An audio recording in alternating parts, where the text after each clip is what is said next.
Hello and welcome to another movie night quick review. I'm Albert and today I'm going to be reviewing Fahrenheit 9/11, which was released in 2004. It's a documentary film written by, starring, directed by, just everything, made everything by Michael Moore. I know it's a slightly different time for the upload. Usually it's on Friday, but we're away on a trip this Friday, so I thought I'd give it an early upload this time. So, it's a documentary film. It looks at the foreign policy of President George W. Bush. It's one of the highest grossing documentary films of all time, and also it's one of the most controversial. It's not really, just to clear up the first thing, despite its title, as it's mainly concerned with the foreign policy of George W. Bush, it does cover the September 11th attacks, but it's mainly about the aftermath and the foreign policy stuff. I personally thought it was a really interesting film, and I thought that one of the really good things about it was that it really made you think. Moore's style is engaging and at times entertaining, but it also strikes the right note when dealing with difficult issues. You know, it deals with these issues like losing somebody in a war or those September 11th attacks, and he deals with that really well, but he also has times when it is entertaining as well. I think it is it's definitely a really interesting film, and it is. And some people have accused it of being, one-sided and only presenting one version of the facts. But in my opinion, despite some of these criticisms, I still think it's an important piece of work. I mean, it's still, at the end of the day, it just presents the facts. And of course, it is a matter of, because he's written, directed, and it is his opinion. He's not trying to present it as anything else. When it was first shown at the Cannes Film Festival, it received a 20-minute standing ovation afterwards, and more than won the Palme d'Or for the best documentary there. So it does divide opinion. Some people think it's good, other people have different opinion. So as I've said, I think it's really good, and I particularly liked, if I was to choose some of my favourite bits, I really liked the beginning section, all about how Bush became president, and sort of the first section of his presidency. I think that's a really interesting bit. It's something I'm really interested in. And the section on the influence of the Patriot Act is also really interesting, because it really highlights how President Bush used this Patriot Act to severely infringe free speech and stop people from meeting, even when they weren't even doing anything that was going to harm the country. And I think it is really, really interesting, and it's something that I hadn't heard about before. I think that's one of the really interesting things about the film, is that it highlights sort of issues that I hadn't even contemplated before. I hadn't contemplated that the clamping down on free speech would influence ordinary Americans just trying to go about their daily lives, rather than just, as the sort of administration line is, about targeting terrorists and trying to stop them.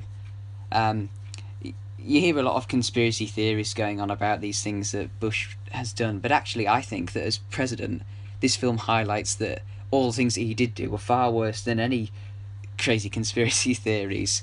And of course, well, the film, it's still a film at the end of the day. It's not a piece of, deeply analytical literature, but I still think that it presents a really interesting and really different voice, and it was something that at the time definitely needed to be said.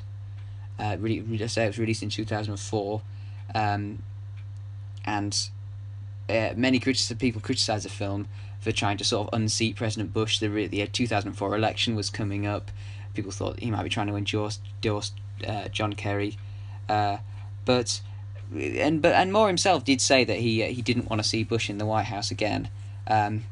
But I don't buy that that's the main purpose of the film, because at the end of the day, Bush still won, and I think the main people who were viewing the film are already not likely to have voted for Bush anyway.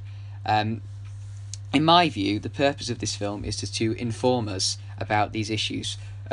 Michael Moore obviously feels really passionate about this topic, and he feels that it's something that is worth showing us, otherwise he wouldn't have bothered making the film. The issues discussed, I think, are just as relevant under the Bush era as they are now, going into the Trump presidency. Oh dear, as we will be going into. And also, I think it's worth highlighting American foreign policy as a whole. It's not a problem that's confined to Bush or potentially to Trump. I think the Obama administration definitely suffered some of the similar faults of the Bush administration in general aggressive foreign policy, and it links back interestingly to the concept of, you know, what it is to be an American. The fact that America's always trying to spread its ideology, spread its, you know, idea of democracy onto other people, and how, with the example of Iraq, this just has not been successful. They just have a different way of running their countries, and I think that America definitely has learned some lessons from Iraq.